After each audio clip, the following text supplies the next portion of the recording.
Greetings, my friends, and welcome back to the Home Slice. We're going on a picnic after this. And yeah, adventure prep. Yeah. Adventures require a lot of food. For our family, yeah. Especially when you have 4 kids. Little kids. Coming back after several months of use of this Nakiri. Nakiri is a style of chopping knife that originates in Japan. And it's for chopping soft stuff and veggies mainly, although this one's pretty all-purpose. This is made by Jason at Blank Blades. He contacted me and he's like, hey, I got my heat treatment better. I think I can hit 66.5 Rockwell. What do you want me to make you? And I was like, how about a Nakiri? Much to my wife Danny's eventual joy. Yeah, he was like, how about a Nakiri? And I was like, a what? What's that? Yeah. So I figured after several months of use on this CPM 10V steel, 66.5 Rockwell Nakiri, we should come back with a bit of a long-term review, and I figure there's nobody more authoritative to speak on it than the woman who's using it. And who uses it all the time? Every day. So Danny might be chopping up some veggies as we talk, but the first question I have, and do you want to go first? No, you can fire questions at me if you want. Okay. Yeah. Sounds good. The first question that I have is, do you notice anything as a casual observer that's different about the steel that's in this and the way that it performs at the edge than other steels that you've used? Well, I don't know the technical terminology. That's okay, so yeah. you'll have to translate. Yeah, it's all good. I feel like it, and I don't know if this is a steel thing or a blade shape thing Sure. or what, but I feel like it's big, but it slices through things like a small, like our Victorinox, like a small Victorinox. Yeah. But more effectively. Yeah, right. I really like this. Like, I really like this. There's the proof, Jason. Yeah, I love That's it. so good. Yeah. Okay, cool. That's good. And previously, I usually reach for like our... Welcome to our kitchen. What is this? Is this a 4-inch? Yeah, just over 4 inch. Like, this is typically my bit, like if I was chopping carrots or Sure. celery, that's what I, in the past, would have reached for, but now, more often than not, too much drag. I just don't like it. This is better.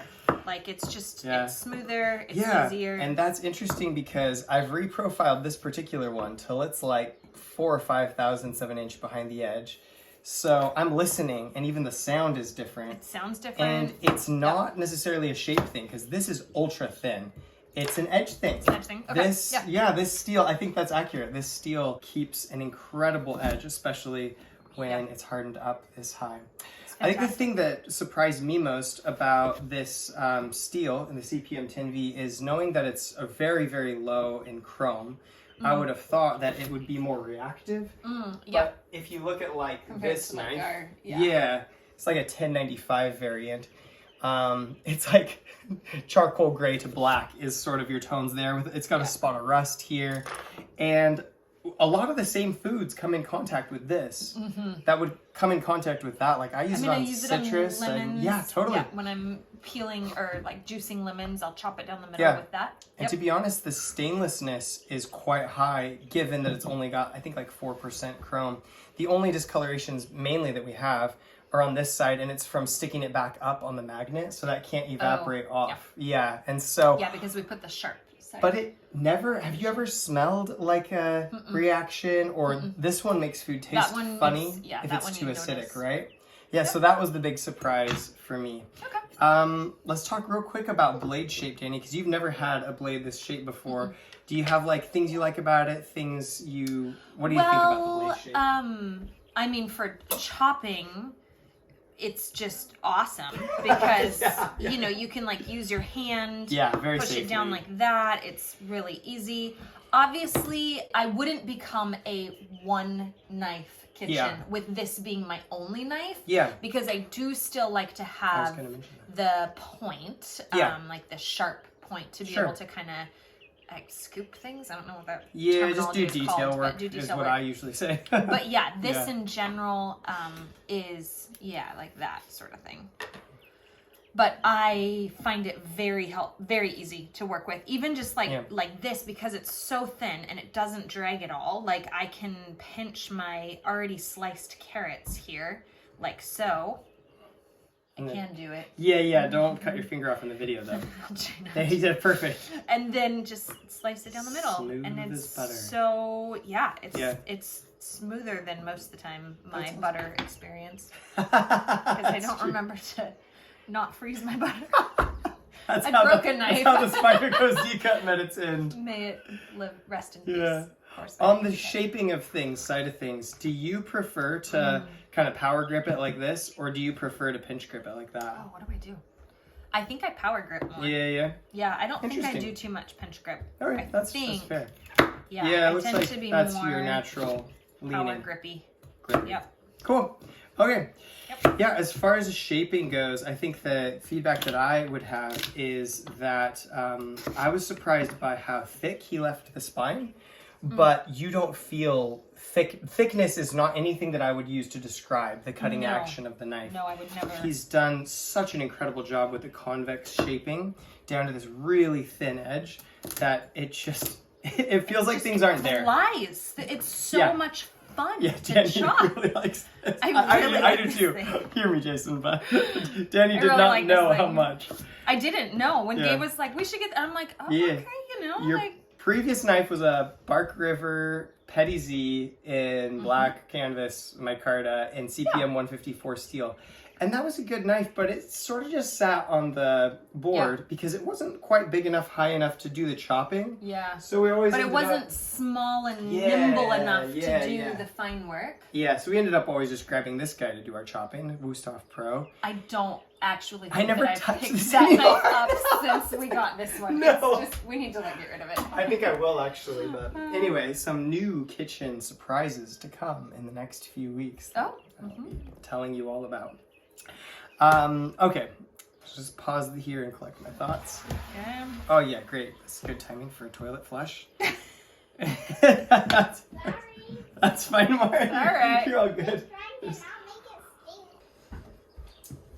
Okay, so that's kind of the first two questions I had in mind is thoughts about the steel, thoughts about the shaping. Oh, I also do like how you can scoop stuff with the shape because the edge is sort of straight. Yeah, like when I chop onions.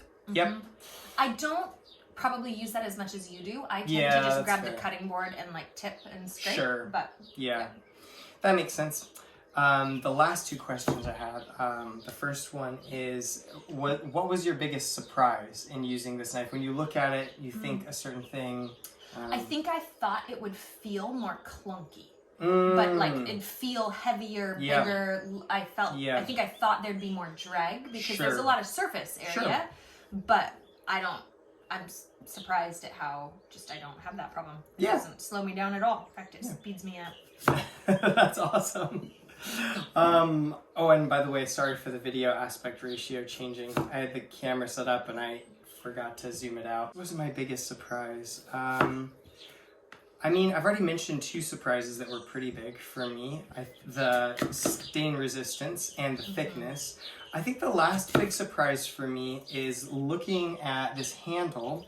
I didn't expect it to be as all-purpose grippy. I've never had a problem with this. And when you're coming from like a big chunk of rubber and you're looking at like a decagonal piece of what looks like really nice plastic. Sorry, Jason. I know it's vintage paper micarta and it's beautiful and gorgeous and butterscotch and everything. I like how it looks. I love how it looks, and I love how it's actually changing more colors as it ages. I feel like it's lightening here. Have you noticed that? I haven't. And really it's deepening over there. But the handle is amazing. But going from something with lots of shaping, rubber, and to something that looks quite smooth and straight, I've never had a problem. No, with and the grip I on it. prefer this because I mean the knife obviously functions better. Totally. But it's just it feels more minimalist and less like you're holding a wad of something. Yeah.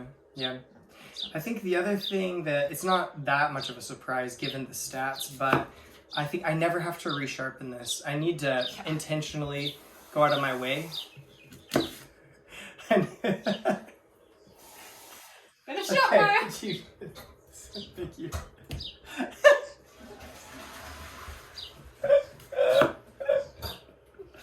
Yes, we have kids. Okay, could you stop? Yes, our children are potty trained. Praise the Lord. Not all of them. Thad's not. But. All right, back to video. Back to video. Oh, shoot.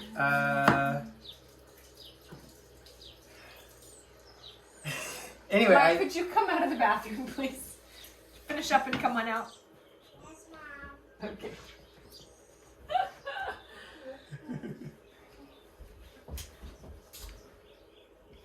Anyway, I think that I feel like we had a ceramic knife, and it probably stays sharp as well and as long as the ceramic knife. Yes. But the difference is that I barely had to do any sharpening like time on it, because you just brush it on a 400 grit Veneve water diamond stone, and it's back to the point where literally I touched the heel of it and accidentally hurt myself. It was so sharp. So it goes through tomatoes beautifully. Oh yeah. Yep. Okay, last question. I don't need any tomatoes for our snack tonight. That's, you know, and show you. Yeah, that's fair. Last question, Danny. In terms of like normal person interacting with a high-level bladesmith, do you have any thoughts or constructive criticism on any aspects of the knife use, or would you give the viewers any advice if they're looking for this kind of knife? I have no constructive criticism because I really love this knife and I wouldn't want it changed at all. My advice for viewers would just be, if you've never tried a Nakiri, you should try one. Yeah. Because it's actually a really fun and efficient and effective knife to chop with, particularly if it's like this one. So, cool. Yeah, I've been very... It's not a knife shape that if I was to like walk into a store... I didn't put something like this on our wedding registry, right? Right. Like 12 years ago, 13 years ago. Because I wouldn't have thought that I would have used it. Mm-hmm. But I actually find myself using it a lot for a lot of different things. Very versatile.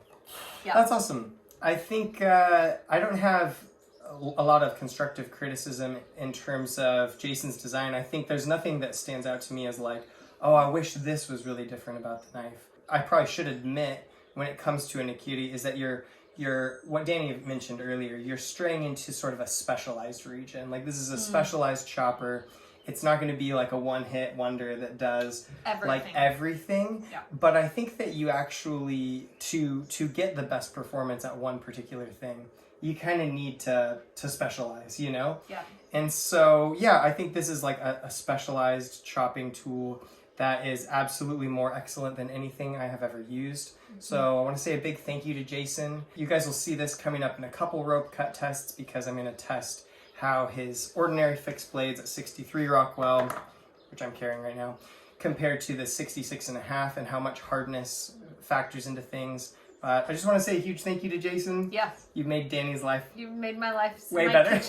My kitchen endeavors so fun.